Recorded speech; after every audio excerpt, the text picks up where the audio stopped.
Assalamualaikum warahmatullahi wabarakatuh. Assalamualaikum warahmatullahi wabarakatuh.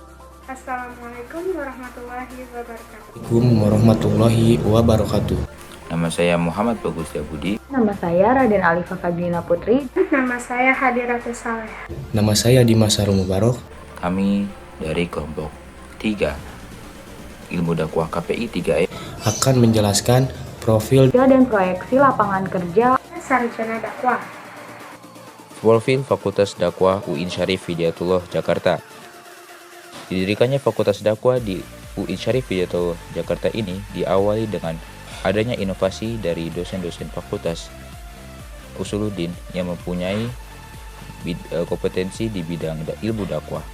Mereka menyelenggarakan berbagai macam diskusi, kemudian mempersiapkan administrasi, serta merumuskan kurikulum dan silabus untuk didirikannya Fakultas Ilmu Dakwah di IAIN Syarif Hidayatullah. Kala itu UIN belum menjadi UIN yang saat ini, ia masih IAIN pada saat itu. Kemudian pada akhirnya pada tahun 1990 Fakultas Dakwah resmi didirikan di IAIN Syarif Hidayatullah dan memulai tahun ajarannya di tahun akademik 1990 sampai 1991. Jurusan pertama yang ada di Fakultas Dakwah ini adalah jurusan Penerangan dan Penyiaran Agama atau PPA. Setahun kemudian, pada tahun akademik 1992 sampai 1993, dibukalah jurusan Bimbingan dan Penyuluhan Masyarakat atau BPM. Kemudian terjadi perubahan kembali pada tahun akademik 1994 sampai 1995.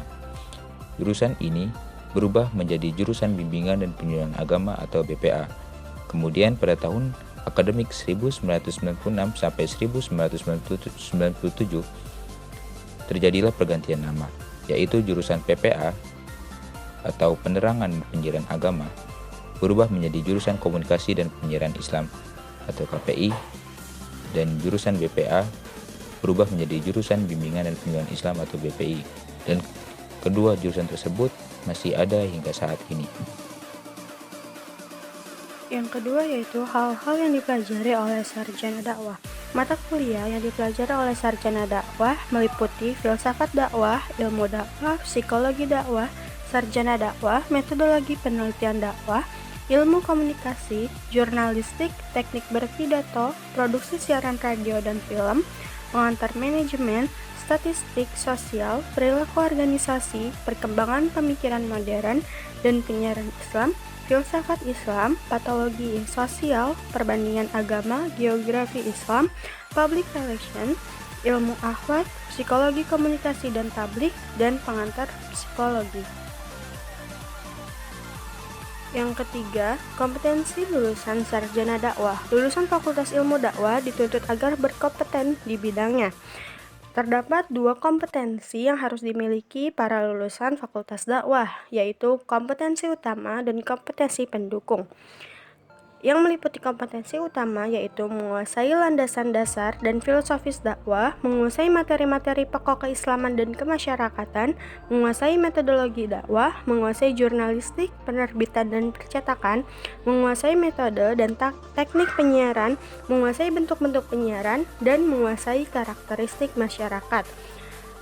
Lalu, yang meliputi kompetensi pendukung yaitu menguasai pengetahuan fotografi, menguasai desain grafis dan multimedia, memiliki pemahaman tentang organisasi dakwah, memiliki sifat entrepreneurship, dan memiliki kemampuan persuasif dalam mendorong kesadaran masyarakat.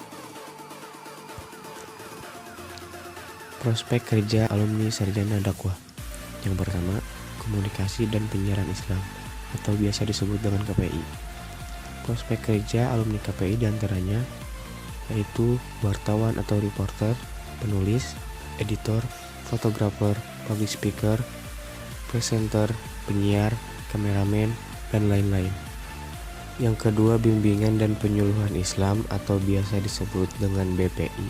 Lulusan BPI diproyeksikan untuk menjadi akademisi bidang bimbingan, penyuluhan, konseling, dan psikoterapi Islam di perguruan tinggi dan lembaga penelitian. guru bimbingan dan konseling di berbagai sekolah, pembimbing agama Islam di lembaga pemerintah dan swasta, pembimbing dan konselor pranikah dan keluarga sakinah di KUA, Departemen Agama dan BP4. Pembimbing kerja karir di berbagai perusahaan, penyuluh agama Islam di Departemen Agama, penyuluh KB, penanggulangan narkoba, dan sosial di BKKBN, BNN, Departemen Sosial, dan LSM. Terapis Islam di panti anak berkebutuhan khusus di bawah Depsos, terapis jiwa mental di rumah sakit jiwa, perawat rohani Islam di rumah sakit pemerintah dan swasta, pekerja sosial berbasis keagamaan di Departemen Sosial, penulis bimbingan, penyuluhan, konseling dan psikoterapi Islam di berbagai penerbitan buku dan media massa. Pengembangan masyarakat Islam.